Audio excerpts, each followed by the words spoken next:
Welcome back to Titan's Legacy. In the last episode, we learned how an empire begins. Today, we discover how to keep it. Ready to step into the mind of a Titan? Let's unlock the ninth letter, Faith is Gold. June 7, 1903. Dear John. You are right, great wisdom can create miracles. However, the reality is that people who create miracles are always very few in the morning, and the generalists are emerging in large numbers. The intriguing thing is that everyone wants to make a difference. Everyone wants to get some of the best things. No one likes to flatter others and live a mediocre life, and no one likes to feel like a second-class citizen or feel forced into that situation. Don't we have great wisdom? Do not. The most practical success wisdom written long ago in the Bible is, unshakable faith can move mountains. But why are there so many losers? I think that's because not many people really believe they can be removed, and as a result, not many people actually do it. The vast majority of people regard that holy word to be an absurd idea. Think that it is simply impossible. I think that these unsuccessful people make a common mistake of confusing faith with hope. Yes. We cannot move a mountain with hope. We cannot rely on hope to achieve victory or progress, and we cannot rely on hope to gain wealth and status. However, the power of faith can help us move a mountain. In other words, just believe that we can succeed. You may think that I am magical or mystical about the power of faith. No. Confidence produces an attitude of, I can do it, and an attitude of, I can do it, produces the abilities, skills, and energy needed to be successful. When you believe you can do it, you naturally think of ways to solve it, and success comes from successfully solving the problem. This is the process of confidence. Everyone hopes to one day reach the top and enjoy the success that comes with it. But most of them do not have the necessary confidence and determination. They believe that they will not be able to reach the top because they believe they can't achieve it, they can't find the way to the top. Their actions have always stayed at the level of ordinary people. However, I really believe that they will succeed one day. They carry out their work with an I'm on top mentality and achieve their goals with strong confidence. I think I am one of them. When I was a poor boy, I was confident that I would become the richest person in the world. And my strong self-confidence inspired me to come up with all kinds of feasible plans, methods, means, and techniques, and climb to the top of the oil kingdom step by step.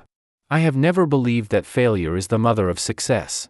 I believe that confidence is the father of success. Winning is a habit, and losing is also a habit. If you want to succeed, you have to achieve a sustained victory. I don't like to win a lot, I want to win continuously. Only then will I become strong. Confidence fuels my success. The belief in great results is the driving force behind every success. Believing in success is a basic and necessary element for successful people. But the losers graciously drop those. I have talked to many people who have failed in business, and have heard countless reasons and excuses for failure. Often, when these losers are speaking, they will accidentally say, honestly, I didn't think it was going to work, or I was upset before I started. It's not too surprising that things failed. An attitude of, I will try it now, but I don't think there will be any results, will inevitably lead to failure in the end. Unbelief is the negative force. When disapproval or doubt arises in your heart, you will come up with all kinds of reasons to support your unbelief. Doubt, disbelief, a subconscious tendency to fail, and a lack of desire to succeed are all major causes of failure. In doubt, you will fail. If you believe that you will win, you will succeed. The size of confidence determines the size of achievement. Every day, mediocre people believe they can't do it, so they get paid very little. They believe they can't do great things, then they really can't. They see themselves as unimportant, and everything they do seems insignificant. Over time, even their words and actions will show a lack of confidence. If they can't lift their confidence up, they may shrink from self-evaluation and become smaller and smaller. And how they view themselves will make others see them. So, this kind of person will become even smaller in the eyes of everyone. Those who are positive and move forward, affirming that they have greater value, can get high rewards. He believes he can handle tough tasks, and really can.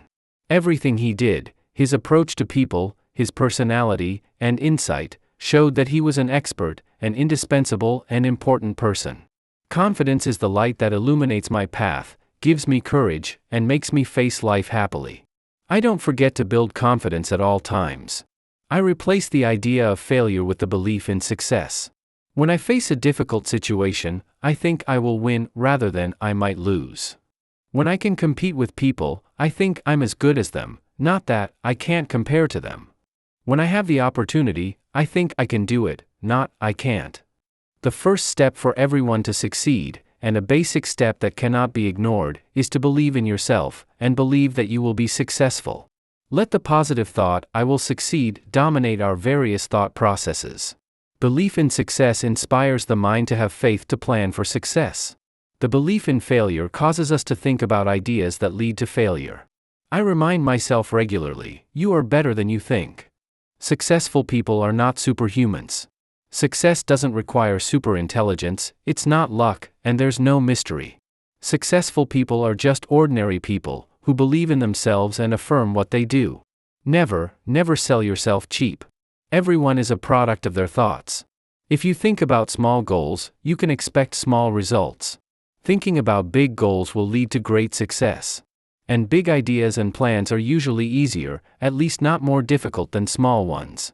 Those who can achieve the highest peaks in their pursuit of business, mission, writing, acting, and other achievements are because they are able to pursue a plan of personal growth and development independently.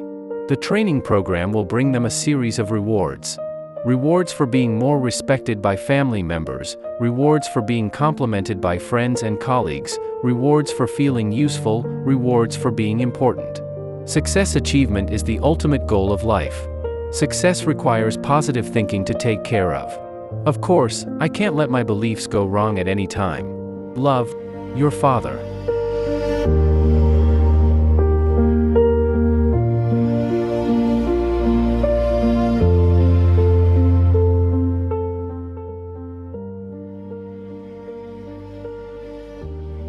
The 10th letter, be faithful to yourself. November 29, 1899. Dear John, are you in a better mood? If you aren't, I think you need to know something. You need to know that the vast majority of people in this world cannot avoid a special force that can easily peel off the coat that envelopes our humanity, expose us completely to the sun, and imprison us in the charts of purity and filth that make all our defenses pale and weak. No matter how sharp we are, it is the touchstone of our humanity, interests. In other words, interests are the shadow that illuminates human nature. In front of it, all the essences related to morality and ethics will appear and be seen at a glance. Maybe you think my words are absurd, but that's what my experience tells me. I'm not a historian, and I don't know what they would say about what makes people noble and ugly. But the course of my life has convinced me that interests seem invincible. They can bring people, races living in peace, or war with each other. In deceitful and even slanderous traps, as well as cruel, bloody battles, and plunder. You will find the shadow of the pursuit of profit. In this sense, it would be more accurate to say that we are slaves of interests rather than masters of our own minds.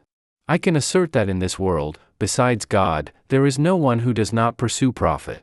From the moment you enter a human relationship, a lifelong game of profit begins. In this game, everyone is your enemy, including yourself, and you need to fight against your own weaknesses and against all evil that builds happiness on your pain. So, when I see through all this, I always adhere to the principle that I may deceive my enemies, but never deceive myself. Fighting back against an enemy who is shooting at me will never trouble my conscience. Don't misunderstand, son. I have no intention of painting our world as gray, oppressive, and sad. Truly, I long for friendship, sincerity, kindness, and all the good emotions that nourish my soul, and I believe that they must exist. Unfortunately, in the market that pursues fame and fortune, it is difficult for me to get such satisfaction, and I am often betrayed and deceived. To this day, I still clearly remember the unforgettable feeling of being tricked several times. One of the most heartbreaking scams happened in Cleveland. At that time, the oil refining industry was almost unprofitable due to overproduction, and many refiners had fallen to the brink of bankruptcy. Furthermore, Cleveland was far away from the oil field, which meant that we had an unequal position compared to those refineries, which were in the oil field, because of high long-distance transportation costs. I told those collapsing refinery owners, "We are at a disadvantage in Cleveland, and we have to do something to protect ourselves together." I think my plan is good, please think about it. If you are interested, we will be happy to consult with you. Also, for good intentions, strategy, and consideration, I bought many worthless factories that were like old rubbish, and deserved to be thrown into the scrap pile. But some people were so evil, selfish, and ungrateful. After they got my money, they became my enemies. They recklessly tore up the agreement they made with me, returned to their old business, and openly blackmailed me to buy their factory. These people had asked me to be honest and to pay a good price for their paralyzed factory, which I did. But the results were heart-wrenching. At that time, I was in a very bad mood. I even blamed myself for being too honest, being too kind. Otherwise, I wouldn't have been in a situation where I couldn't do anything. The most unacceptable thing to me is that in the game of profit, today's friends become tomorrow's enemies. This happens quite often, and 2 members of my church have repeatedly deceived me without restraint. For God's sake, I don't want to recount their sins, but I can tell you I was shocked when I found out that I had been deceived by them all the time. I don't understand how those who prayed with me and sincerely vowed to give up pride, self-indulgence, and greed could be so vile. After all kinds of deception and lies, I helplessly told myself that you can only believe in yourself, and only in this way, you will not be deceived by others. I know this slightly hostile mentality is not good, but there is so much deception in this world, and being careful is an indispensable survival skill for us. Dealing with these deceivers will make you smart. Those evil teachers taught me a lot of things.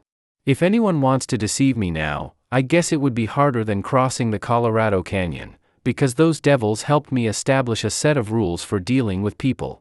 I think the set of rules will help you. I only show my feelings when it benefits me. I can let my opponents teach me, but I will never teach my opponents. No matter how well I know the matter. Think twice about everything. No matter how others urge you, don't act without consideration. I have my own truth, responsible only for myself. Be careful of those who ask me to be sincere. They are trying to get benefits from me. I know that deception is only a strategy in the game of profit, and it cannot solve the problem. But I know better that the game of profit is going on around the clock, so I have to be vigilant from morning to night, and understand that in this game, everyone is an enemy because everyone has their own interests first, whether they benefit others or not. The important thing is how to protect yourself and prepare for battle anytime, anywhere. Son, what fate gives us is not a cup of disappointment but a cup of opportunity. Cheer up. What happens on Wall Street is nothing special, it's just that you trust people too much. You need to know that a good horse doesn't fall in the same spot twice. Love, your father.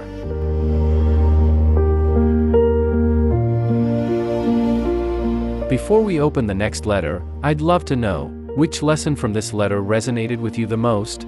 Share your thoughts in the comments below. It's always fascinating to see how different minds interpret these timeless rules. The 11th letter, Greed is Necessary. May 6, 1918. Dear John, don't pay attention to those who say I'm greedy. For many years, I have enjoyed this unflattering compliment from others. This special tribute to me first appeared at the height of my career, when the name Rockefeller was no longer just a symbol of a person, but a symbol of wealth, a symbol of a huge business empire. I remember that many people and many newspapers came to congratulate me, but those compliments did not make my heart beat faster, because I knew it was nothing more than smearing me, adding an unpleasant stench to the business empire I had built. But I know that there is a hidden power in human nature. A power that grows in places where there is no ability and will, and that is jealousy. When you surpass them, they will hate you. They will accuse you of insults and even make up lies to slander you. And at the same time, they will be very proud in front of you. In my opinion, that's not arrogance but weakness. The interesting thing is that when you are far inferior to them, and your life is poor, they will laugh at you, you are incompetent, stupid, and even degrade you to have no human dignity. My son, this is human nature. God has not given me the mission to change human nature, and I have no leisure to stop some people from complimenting my greed. All I can do is to make those who are jealous of me continue to be jealous. Gentlemen will never argue with ignorant people, and I certainly won't argue with those who compliment my greed. But I can't restrain my contempt for their ignorance. Looking back at history soberly and examining the footprints of mankind, we can conclude that there is no society that is not built on greed. Who doesn't want to monopolize what they have? Who doesn't want to control all the good things? Who doesn't want to control everything everyone needs? There are many hypocrites. No one is greedy.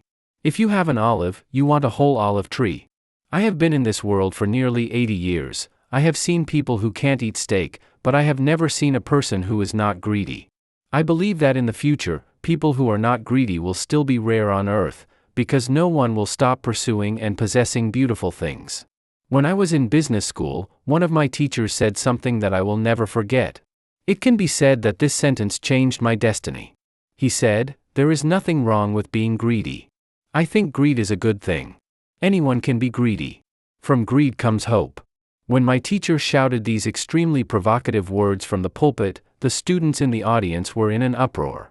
Because, as long as you think about the meaning of greed, you will know that this word is completely contrary to the moral concept that most people have absorbed since childhood. This moral concept is integrated at various levels such as religion, social ethics, politics, and law. The role of ruler certainly gives this word a dirty label. But when I went out into society and embarked on the journey to get rich, I deeply realized that the tuition was really worth it, and my teacher's suggestion was quite insightful. As those evolutionists told us, the natural world is not a place of kindness and altruism, but a world where the strong reign and the strongest survive. And the same is true of our so-called civilized society. If you are not greedy, maybe you will be greedied by others. There are not many free desserts after all. If you want to create wealth, achieve, and create an extraordinary life, my feeling is that greed is a good thing, can be achieved, but that greed is necessary. The subtext of greed is, I want more, it is better to be exclusive. Who has never said this from the bottom of their heart? Politicians will say, I will take power and I will become governor and then president. Business people will say, I want to make money, I want to make more money. Parents will say, I want my son to achieve something and live a prosperous, happy life forever. Only because of morality, dignity, and respect for face, people tightly covered up greed and turned greed into a taboo concept. In fact, as long as the world pursues fame and wealth, it will be destroyed, and as long as happiness does not become as easy as air, human beings cannot stop greed. Those who like to pick up dung always regard greed to be the devil. But in my opinion, unlocking our greed is different from opening Pandora's box. Releasing the beating heart of greed, which is equivalent to releasing the potential of our life. I went from being a bookkeeper making $5 a week to being the richest man in America today, and it was greed that made this miracle happen. Greed is the force that drives me to create wealth, as it is the force that drives the evolution of society. When I use the word greed, you might want me to replace it with ambition. No. We all live in a greedy world, and I think it's simpler to use greed than to use ambition. Simplicity is a quality of integrity, and altruism is the soul, which is different from sincerity and nobler than sincerity. When I started the oil company with Mr. Sam Andrews, my greed was inflated. Every night before going to bed, I told myself, I wanted to be the largest oil refiner in Cleveland. Let the flowing oil turn into bundles of banknotes. I supported every profit-motivated thinking to help me become the king of oil. In the first days, I worked hard all day long. I directed oil refineries to organize rail transport, and thought carefully about ways to save costs and expand the market for oil byproducts. I'll never forget those days that left me starving and working around the clock. My son, you have to create your own destiny, and you must find a way to achieve what you really desire.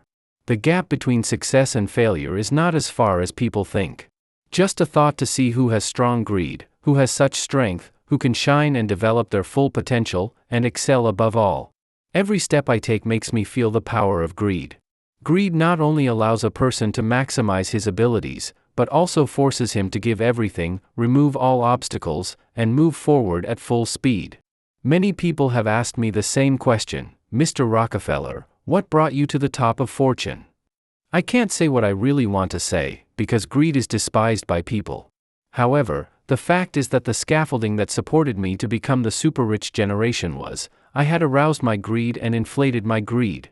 Everyone has a vivid, sensitive, and powerful greed deep in their hearts. But you have to love her. Tell yourself, I want to be greedy. Tell yourself, I want it, I want more, and she will come out to play and help you succeed. No force can stop me from lifting the banner of greed, because I pursue success. Success achieved by greed is not a sin. Success is a noble pursuit.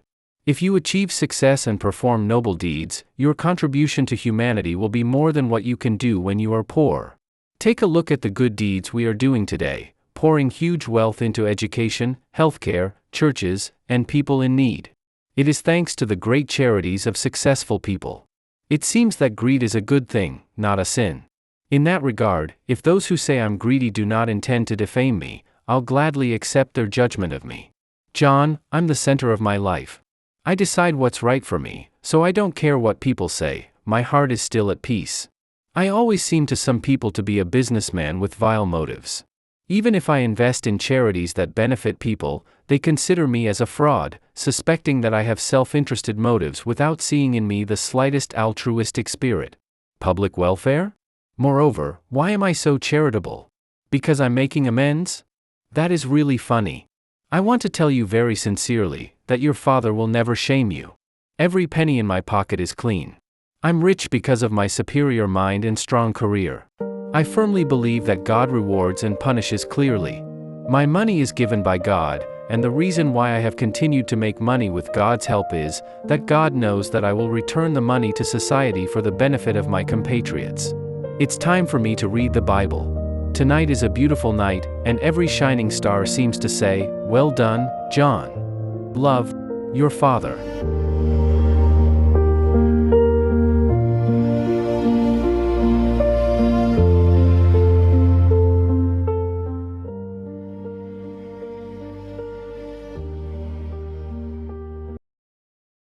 The 12th letter, Hell is full of good people. August 11, 1918. Dear John. Today, on my way to play golf, I encountered a long-awaited challenge. A young man proudly passed my car in his shiny Chevrolet. He stimulated my old man's competitive nature, and he ended up looking at my car's ass. It makes me as happy as beating my opponent in the mall. John, it's my nature that never fades away. So I say, those who accuse me of never-ending greed are wrong. The truth is, I don't like money, I like making money. I like the good feeling of winning moments. Of course, the feeling of letting others lose can sometimes touch my heart. But doing business is a fierce competition, and there is nothing more ruthless than the determination to force someone out. But you can only avoid a tragic fate by finding ways to defeat your opponents. It is undeniable that if you want to succeed, you have to sacrifice to some extent. If you want to win, you have to resist the idea of feeling sorry for others. You must know that hell is full of good people, and the pain of failure is part of the business war. We are all suffocating our opponents, and without the determination to fight to the end, we are only qualified to be losers. Frankly, I don't like competition, but I try to compete. Whenever I meet a strong opponent, the competitiveness of my heart burns. And when it goes out, I reap victory and happiness. Mr. Pot once brought this pleasure to me, and it was great. The war with Mr. Pot was due to a mistake of mine, a mistake made with good intentions. In the 1870s, oil was concentrated in a small area in northwestern Pennsylvania. If a network of oil pipelines were built there to connect all the oil wells, I would only need a valve to control the flow of the entire oil area. I could control the mining volume, thus completely dominating the industry. But I was worried that long-distance transportation by pipeline would cause anxiety and fear for the railway companies I cooperated with. So, in order to protect their interests, I have never started that plan. However, the Pennsylvania Railroad had tricked me. They tried to replace me and put the oil refining industry under their control. They were trying to choke us by incorporating the two largest pipelines in the oil region into their own rail network. And the person who shouldered this mission was Mr. Pot, president of the Empire Transportation Company, a subsidiary of the Pennsylvania Railroad. Just sitting and watching the opponent as the potential opponent's strength increases is weakening my strength, and even subverting myself. I am not that stupid. My belief is to get there before anyone else. I quickly recruited the shrewd and capable Mr. O'Day to form the American Transportation Company, and launch a self-defense counterattack against the rival company. Thank God, our hard work paid off. In less than a year, we controlled 40% of the oil transportation business in the oil area, and suppressed Mr. Pot's attack. But this was only the beginning of my battle with Mr. Pot. People who can stand out in this world are those who know how to find their ideal environment. If they can't get what they want, they will create it by themselves. 2 years later, a new oil field was discovered in Bradford, Pennsylvania. Mr. O'Day quickly led his men to the place that inspired millions of people to make a fortune by laying pipelines to new oil wells day and night. But the guys in the oil field were all crazy and unrestrained. So, no matter how hard we worked and how hard we tried, we could not meet the needs of transporting and storing oil. I didn't want to see the hardworking oil producers dig their own graves and destroy themselves. I asked O'Day to warn the oil producers that their extraction capacity had far exceeded our transportation capacity, and they must reduce production. Otherwise, they would extract the black gold, and what came out would become worthless black soil. But no one accepted our good intentions and advice, and no one appreciated our efforts and condemned us for daring to take away their oil. Just when Bradford's oil producers were at their emotional peak, Mr. Pott took action. He first demonstrated to me in our refineries in New York, Philadelphia, and Pittsburgh by buying out our competitors' refineries. Then, he started to seize territory in Bradford, laying pipelines to transport Bradford crude oil to his own refinery. I admired Mr. Pott's courage and wanted to accept the challenge that he wanted to shake my dominance in the oil refining business. But I had to get him out of the oil refining business. I first called Mr. Scott, the executive director of the Pennsylvania Railroad, and I told him frankly that Mr. Pott was a poacher. He was breaking into our territory, and we had to stop him. But Scott remained stubborn and determined to continue Pott's robbery. I had no choice but to confront this mighty enemy.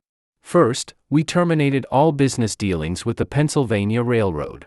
I directed my subordinates to transfer the transportation business to the 2 major railway companies that firmly supported us, and asked them to reduce the freight rates to compete with the Pennsylvania Railway and weaken its power. Pennsylvania Railway was the largest transportation company in the United States, and Mr. Scott was a giant in transportation power. They prided themselves on never being conquered.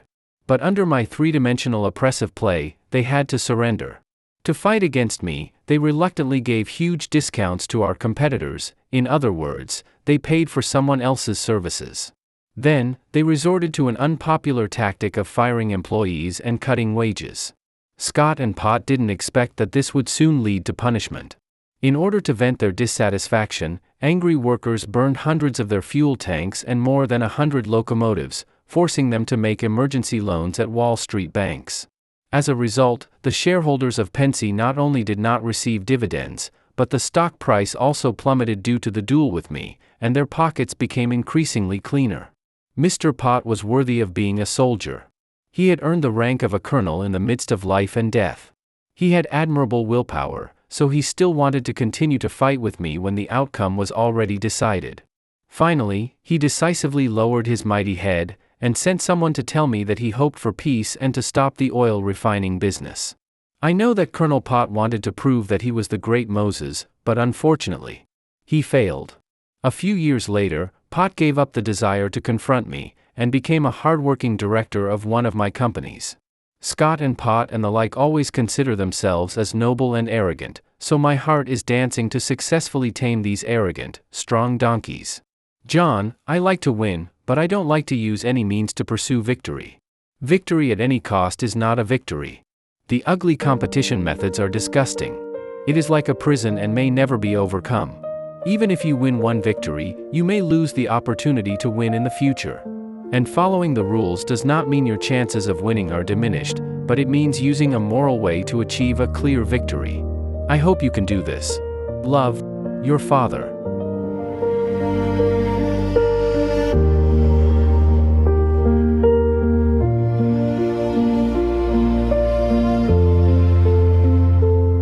Knowledge is only potential power. Action is real power. If you are prepared to act, declare, "I am ready," in the comments. If you found value in this video, do me a favor, hit like and subscribe to unlock the wisdom from the next letters. Are you brave enough to hear the truth? I'll see you there.